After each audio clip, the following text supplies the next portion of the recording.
Your world crumbles on days that start like any other. My name is Nathan Cole, 39, commander of Delta Force's Elite Counter-Terrorism Unit. My wife Rachel, 34, runs global operations for a biotechnology giant. Our son Ethan, 15, inherited my tactical mind and his mother's sharp wit, a brilliant kid whose innocence was stolen by adult betrayal.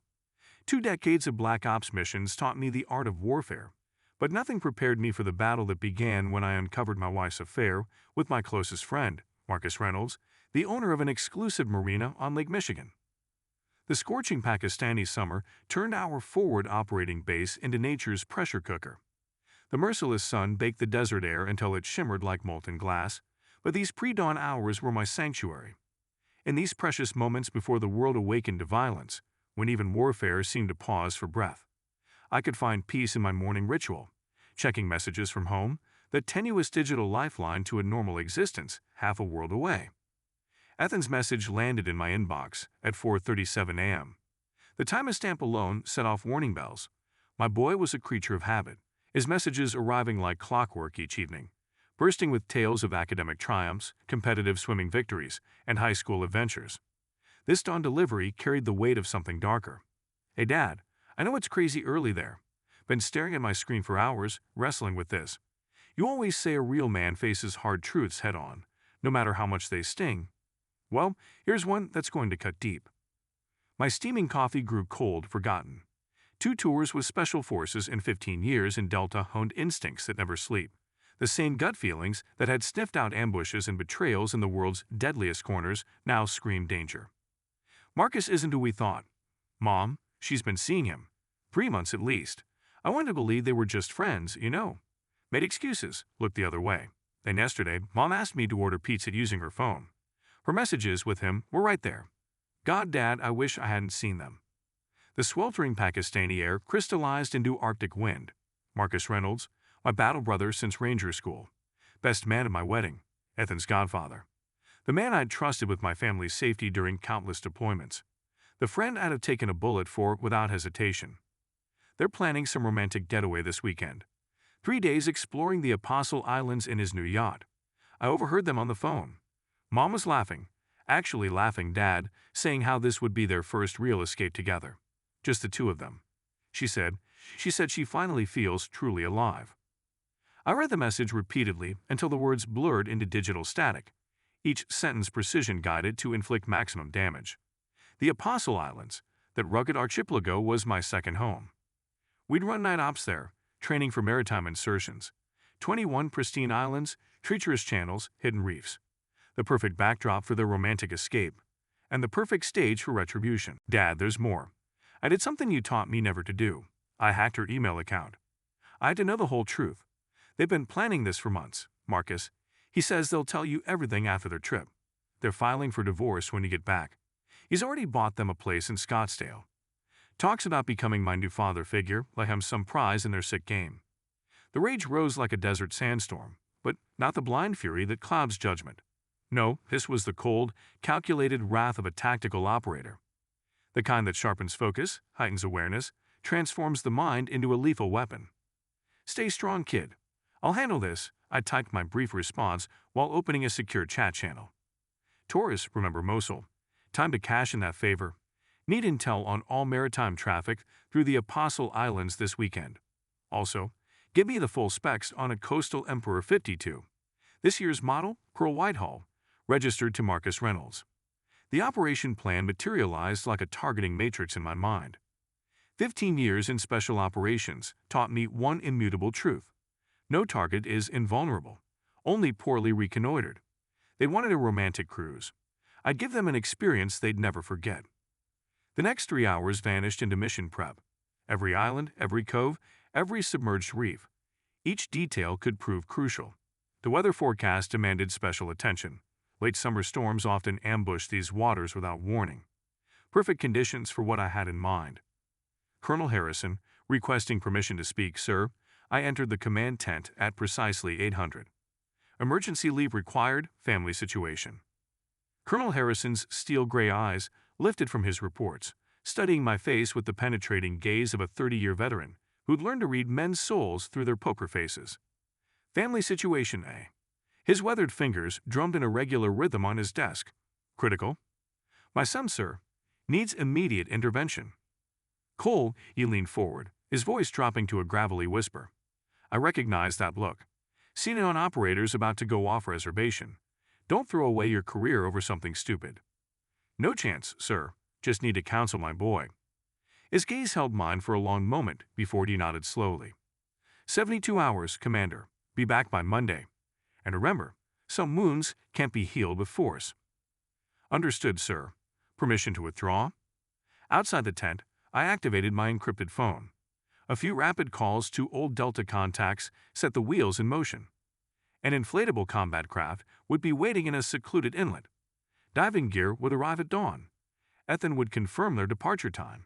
That evening, packing my assault bag, I mentally rehearsed each phase of the operation. Standard procedure, just with unconventional targets. Not a desert insurgent or mountain warlord, but my faithless wife and treacherous best friend aboard their luxury yacht. Life's little ironies never cease to amaze. They're casting off at 1100 tomorrow. Ethan's final message arrived as I boarded the military transport. Watch your six, Dad, and make them regret everything. Gazing through the aircraft's porthole at the stars scattered like brass shell casings across the night sky, I contemplated fate's twisted sense of humor. For a decade, I'd hunted America's enemies across foreign battlefields, protecting home and hearth. Meanwhile, the real threat lived under my own roof, shared my bed, greeted me with false smiles between deployments. Don't worry, son, I typed my response. Your father's about to teach them a lesson in special operations. Never cross someone who spent 2 decades mastering the art of turning paradise into purgatory. The transport banked eastward as I closed my eyes, mentally reviewing the operation parameters. Perhaps the most crucial mission of my life. After all, revenge isn't just a dish best served cold. It's a precision strike that requires perfect timing. A well-crafted operation plan ages like fine bourbon. Patience amplifies its potency. I wouldn't strike immediately after their departure. Let them savor their first day of romantic escape. Let them believe they'd sailed beyond accountability's reach. The Apostle Islands suited my strategy perfectly. 21 untamed fragments of wilderness scattered across Lake Superior like nature's minefield, far from curious eyes and passing vessels. Torres intelligence confirmed their intended overnight anchorage, a secluded cove between 2 uninhabited islands. Perfect for intimate moments, ideal for calculated sabotage.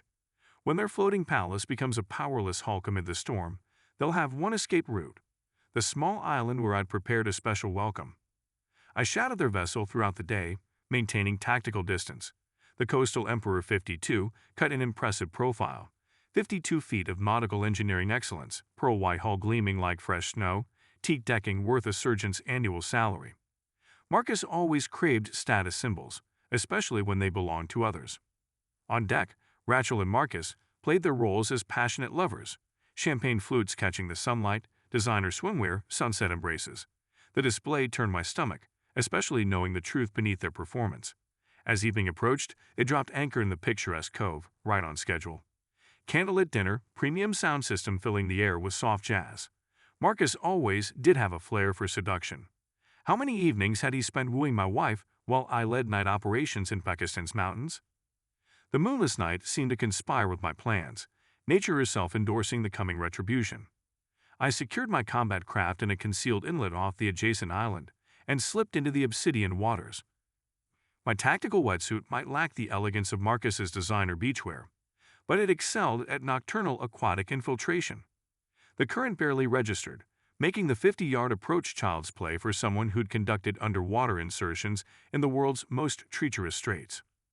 My apologies, beautiful, I whispered, approaching the vessel. Nothing personal. Your owner just chose the wrong woman to seduce. The vessel schematics Torres acquired proved flawless. The access panel to the engineering compartment sat just above the waterline near the stern. The lock surrendered to basic picking tools. Luxury yacht manufacturers prioritize aesthetics over security, assuming their clients' wealth places them above common threats. Inside, the compartment reeked of fresh varnished and imported mahogany. I activated my tactical penlight, shielding its beam with calloused fingers. Gentle breathing drifted down from the master cabin, peaceful dreams before the nightmare. I wondered if Trader's subconsciousness crafted sweeter fantasies. We'd soon discover. Time to assess the target systems. Navigation array, Autopilot interface, radio suite. Marcus constantly boasted about his maritime expertise. Let's see if he could spot the difference between accidental damage and calculated sabotage. Unfortunate accident, I murmured, introducing salt water to the navigation system's primary circuit board. Basic seamanship courses teach that salt water and electronics mix, like nitro and glycerin. The radio next, surgical precision with wire cutters, transformed the state-of-the-art communication system into an expensive paperweight. Autopilot, sorry friend, but your digital captain needs an unscheduled vacation. The engine compartment beckoned. Modern yachts bristle with electronic wizardry, but their hearts remain steadfastly mechanical, twin turbocharged diesel engines that develop severe indigestion when their fuel systems sample the ocean. Just a minor adjustment, I whispered, carefully loosening strategic connections. By sunrise, condensation will corrupt your fuel supply, transforming your pleasure cruise into a survival exercise. The anchor system provided my final. Who would suspect that emergency release mechanisms occasionally malfunction at the worst possible moment, especially with proper encouragement? I ghosted back into the water, silent as a shark at feeding time. Dawn's first light painted the horizon in watercolor grays. Morning approached, and it wouldn't arrive alone. Heavy clouds gathering offshore promised the storm the meteorologists predicted. Perfect timing for Phase 2. By midday, I'd established my observation post, a small island offering unobstructed views of their projected course. The wind strengthened steadily, waves building like an army marshaling its forces. Rachel still lounged on deck in her designer bikini, sipping some overpriced concoction from a crystal tumbler. Marcus stood at the helm, radiating the smug confidence of an amateur who'd never faced real maritime challenges. I wondered what occupied their thoughts. Dreams of their future together, congratulating themselves on outmaneuvering the battle-hardened husband. The first raindrops assaulted their deck around 1400 hours. I watched Marcus's expression darken as he studied the deteriorating conditions. Welcome to real seamanship, friend. This isn't your usual fair-weather cruise along the coast. Superior storms show no mercy to the unprepared. The waves swelled with predatory grace. Their yacht no longer glided across the surface, but battled through each crest like a prizefighter past his prime facing a younger opponent. Even through high-powered optics, I could see Marcus wrestling with the helm. Autopilot malfunctioning, such a shame. The treacherous shoals of the Apostle Islands waited ahead like patient assassins. Thunder rolled across the water like artillery at a live-fire exercise. The sky transformed from summer blue to storm cloud obsidian, turning early afternoon into nautical twilight. No doubt they were attempting to contact the Coast Guard now, but the radio maintained its stubborn silence, while the navigation system fed them digital hallucinations instead of coordinates. I tracked their vessel with the patience of a sniper on overwatch. There, the moment they realized the engines were failing. Now, the dawning comprehension that communications were dead. And finally, yes, the exact instant they discovered their anchor had vanished.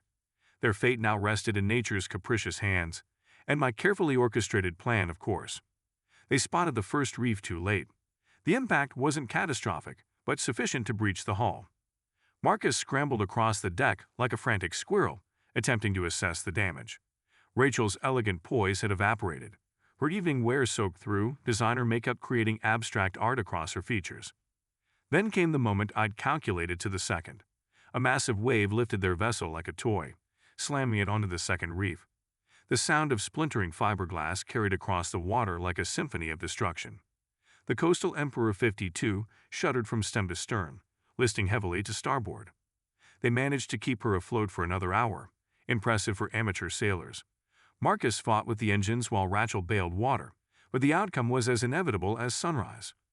When they finally deployed the life raft, their floating palace had already surrendered half its bulk to Superior's hungry depths. Current and wind drove their raft exactly where I'd predicted, toward a small, uninhabited island far from standard shipping lanes, the perfect stage for the next act in my production. "Welcome to your new accommodations," I whispered, watching them drag their raft onto the sandy beach. Rachel sobbed uncontrollably, her $1,000 dress reduced to waterlogged rags. Marcus, sporting coral-inflicted lacerations, collapsed onto the sand like a marionette with cut strings. They resembled abandoned props from a shipwreck drama, two privileged urbanites confronting raw survival for the first time. Welcome to my world, a realm where each sunrise might be your last, where luxury yachts and champagne sunset toasts don't exist, Instead, you fight for survival while facing your deepest fears. And I'd ensure these lessons left permanent impressions. Very permanent. Dawn painted the sky in shades of bruised flesh. From my concealed position, I observed the happy couple attempting to establish a makeshift camp on the shoreline. Their romantic adventure was rapidly deteriorating into a battle for survival, though their real trials hadn't even begun. Their first priority, predictably, focused on finding fresh water. After the storm and a night on the beach, dehydration emerged as their primary enemy. Watching Marcus attempt to play wilderness expert, stumbling through the undergrowth in his shredded designer shorts, provided unexpected entertainment. Rachel staggered behind him, her perfectly manicured nails already splitting and broken. They discovered the spring within an hour. Crystal clear water bubbling from underground, a castaway's salvation. I suppressed a smile watching them drink greedily. The tasteless powder I dissolved in the source before dawn would need approximately 3 hours to take effect. Plenty of time for them to fill every available container with this life-giving water. Marcus, this is incredible. Rachel's voice quivered with misplaced relief. Clean water. We'll survive this. You got a plan for rescue, right? Tell me you figured something out. Obviously, sweetheart, Marcus projected confidence that rang hollow as a tin drum. Haven't I promised to take care of everything? We just need to wait 48 hours max. My yacht club membership includes premium emergency services. They'll mount a full-scale search. 48 hours? Her voice cracked like thin ice. The biotech conference starts Monday, and my spa appointment, dear God, what have you gotten us into? Rachel experienced the first symptoms. Around noon, she began clutching her abdomen, face contorted in pain. Marcus maintained his composure longer, but by sunset the effects consumed him too. Severe gastrointestinal distress, uncomfortable enough in civilization, on an uninhabited island, without basic sanitation or modern conveniences. What's happening to us? Rachel doubled over, her expertly highlighted hair hanging in greasy strands. That spring looked absolutely pure. Marcus, do something. You promised this weekend would be perfect. For heaven's sake, shut up. He barely stood upright. You think I'm enjoying this? This cursed island? This whole disaster. It's all because you insisted on this romantic getaway. My idea. You orchestrated this entire escape. Let's sail away from everyone, just us. Such pretty words when you were trying to seduce me. Like you needed much convincing? Oh, my husband's always deployed. I'm so lonely. Playing the neglected wife while just waiting to jump into bed with a wealthy admirer. By the third day, hunger began gnawing at their resolve. Salt-encrusted clothes transformed into sandpaper against their skin, creating raw, bleeding abrasions. Their foraging yielded only a handful of coconuts and suspicious berries they dared not consume. Their beach romance morphed into a psychological horror show. We need to do something. Rachel's mascara-stained tears carved paths through the grime on her cheeks. You bragged about your sailing expertise, flaunted those ridiculous trophies. Now you can't even construct basic shelter. What did you expect, princess? Marcus winced through another wave of intestinal agony. Thought this would mirror your romance novels. The wealthy lovers solving all your problems. A new yacht, beachfront property, fresh start. I watched your eyes light up every time I mentioned my portfolio. This isn't about money. You promised passion, adventure, real emotions.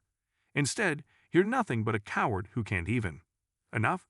Don't pretend I didn't catch you snooping through my bank statements, asking about my investments. Darling, is it true your yacht cost $2 million? Is your Florida estate really oceanfront? You do anything to escape your boring life with that military drone.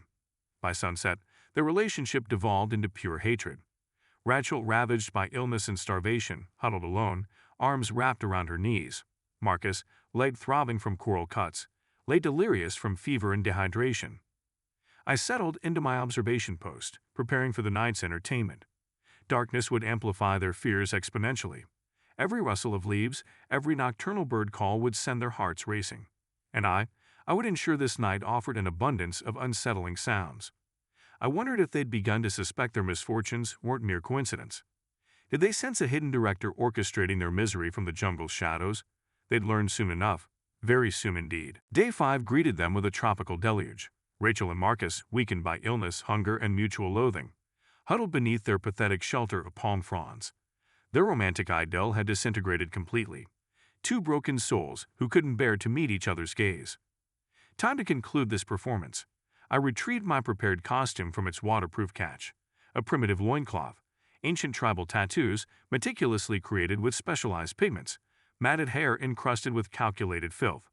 The finishing touch, a necklace of professionally weathered shark teeth purchased from a specialty prop shop. Stage makeup complete. Look! Rachel's parched voice cut through the drumming rain. There, something's moving out there.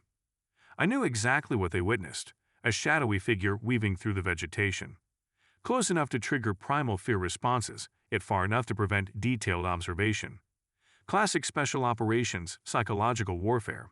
Let the target sense impending danger without identifying its source. My God, natives.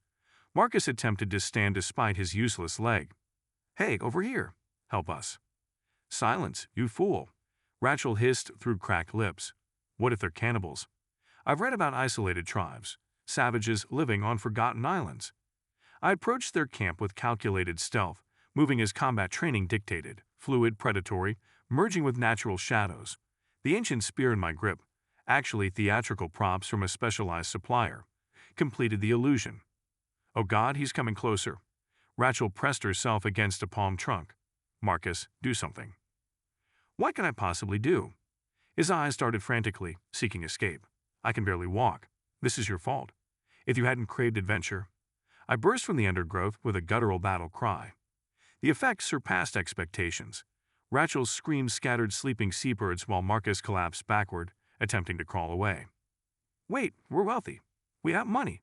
Marcus frantically tugged at his expensive signet ring. Here, take it. Just don't hurt us. I approached methodically, studying them with manufactured primitive curiosity. The theatrical makeup and specialized pigments completely altered my features. Even intimate acquaintances wouldn't recognize me beneath this calculated disguise. No, please. Rachel retreated as I advanced toward her. Marcus, help me. But Marcus only curled into a trembling ball, paralyzed by terror. The moment of truth revealed. His confident facade shattered completely when confronting genuine danger. A pathetic pretender who excelled only at seducing neglected wives and boasting about his possessions. One fluid motion brought me alongside Rachel. The rough hemp sack descended over her head before she could react. Standard military disorientation technique. She struggled briefly, but years of close-quarters combat training ensured swift submission. Within moments, she lay securely bound. Stop. Wait.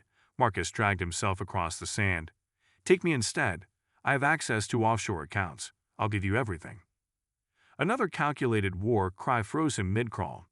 The last image he witnessed, his paramour vanishing into the jungle across my shoulders. His anguished scream echoed across the island as my strategically thrown spear embedded itself in the sand mere inches from his prone form. Rachel lay motionless in the boat, occasional sobs escaping beneath the hood. I maintained a steady rowing rhythm, allowing psychological pressure to build. Dawn's first rays painted the horizon when she finally spoke, hesitantly at first, then with increasing desperation. Listen, I'm an extremely wealthy woman, very rich. I have jewelry, property. Her voice trembled but carried calculated seduction. I can pay handsomely. 10,000? 50? Name your price. I'll arrange any amount. Just release me. I maintained strategic silence, continuing my measured rowing cadence. The mainland's silhouette materialized through morning mist. 100,000. Hysteria crept into her voice. I can secure $100,000. My lover, my friend owns an exclusive marina. He has connections, resources. I released a calculated primitive chuckle, identical to those that terrorized them on the island. She flinched visibly, switching tactics. Listen. Her voice dripped honeyed seduction. You're clearly a man. I'm an attractive woman. We could reach an arrangement. I'll fulfill any desire, anything at all. No limitations. Despicable to the core. Even now, terrified and disoriented, she believed her feminine wiles could manipulate her captor. I maintained disciplined silence, focusing on rowing technique. Playing silent? Fine, I understand. You enjoyed power games, hysteria tainted her attempted seduction. But remember this, my husband's military, special operations. He'll hunt you down anywhere. He'll destroy you. Why search so far? I switched to my natural voice, yanking the hood from her face. Your husband's right here, darling. Several heartbeats passed before comprehension dawned. Morning twilight revealed familiar features emerging from exotic tattoos. Her supposedly deployed husband transforming from primitive savage to hardened combat veteran who'd spent countless missions perfecting psychological warfare. No, no. Her scream shattered Dawn's stillness. She thrashed against restraints, attempting desperate retreat. Impossible. You're supposed to be in Pakistan. This isn't real. This can't be happening. Not real? I smirked while maintaining course. No, sweetheart, the island nightmare was real. This is merely consequence. Bitter revelation, isn't it? Enjoying that spring water? Quite refreshing. Perhaps another drink? You orchestrated everything. Horror and understanding bloomed simultaneously. The yacht, the wreck, the serpent, dear God. She doubled over retching, but her empty stomach produced nothing. Tears carved fresh channels through accumulated grime. Surprise, beloved. Thought I wouldn't discover your betrayal? Thought you could dally with my friend while I deployed? How's Marcus performing as your protective hero? Impressive performance, wouldn't you say? Nathan, please. She switched to desperate whispers. Let me explain. It was momentary weakness, pure mistake. He seduced me. Promised. What exactly did he promise? Arctic temperatures infused my tone. His yacht? Arizona mansion? Glamorous existence without your warrior husband. I heard everything, precious. Every word exchanged on that island. Your contempt for my service. Your wealthy lover fantasies. Plans to discard unwanted baggage. No, those words meant nothing. The island, heat, illness twisted everything. I loved you completely, I shook my head slowly. Every combat mission, your photo provided hope. Wrote countless letters. While you. Forgive me. She strained toward me despite bindings. Please, I beg you. Let's start fresh. I swear eternal faithfulness. Just don't abandon me. Too late for reconciliation, darling. Far too late. Want to hear something tragically ironic? I planned retirement. For you. Decided enough warfare. Time for family. While you plotted new beginnings with another man. Her sobs transformed into hysterical laughter. You're monstrous. Worse than terrorists. At least they kill honestly. You toyed with us like laboratory specimens. I'll reveal everything. They'll imprison you. Really? One eyebrow arched.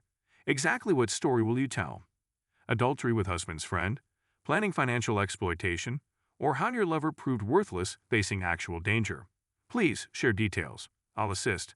Captured fascinating video footage throughout your island adventure. Your corporate colleagues might find it educational. She deflated completely, aging decades within moments. Dawn's illumination revealed a broken shell of former elegance. What happens now? Her voice barely whispered. That's the fascinating part. I leaned forward slightly. We'll return home. You'll pack essentials and vanish from my life. Permanently. File divorce papers. I won't contest. But remember, one word about island events, one attempt to slander me or alienate our son. Those recordings become public. Colleagues, friends, corporate leadership. Imagine boardroom reactions watching their polished executive crawling through jungle with dysentery, or offering sexual favors to perceived savages. You wouldn't dare. Attempted defiance emerged as frightened squeak. Care to test that theory? I retrieved my encrypted smartphone, activating selected footage. The screen displayed her disheveled form offering depraved bargains to her savage captor. Shall we experiment? What about? Marcus? Horror tainted her whisper. Don't concern yourself about your paramour. Rescue teams receive anonymous coordinates soon, though prolonged isolation might whiten his hair considerably. Jungle nights provoke intense reactions, especially when every rustling leaf suggests returning primitive warriors. I observed her racking sobs dispassionately. City lights strengthened steadily. This chapter approached conclusion. Yet memories of 5 island days would haunt their dreams eternally. Understanding the worst part, I studied her tear-streaked features, not the adultery itself, but betraying everything I represented, every principle I defended. 3 months later, I reviewed divorce documentation in my study. Rachel offered zero resistance, silently signing papers, surrendering legitimate property claims, though her carefully constructed reputation already lay shattered. Someone, perhaps karmic justice incarnate, leaked selected island photographs. Nothing explicitly compromising, merely several images showing the sophisticated executive crawling through sand wearing destroyed designer clothing. Sufficient damage inflicted. Her career imploded instantly.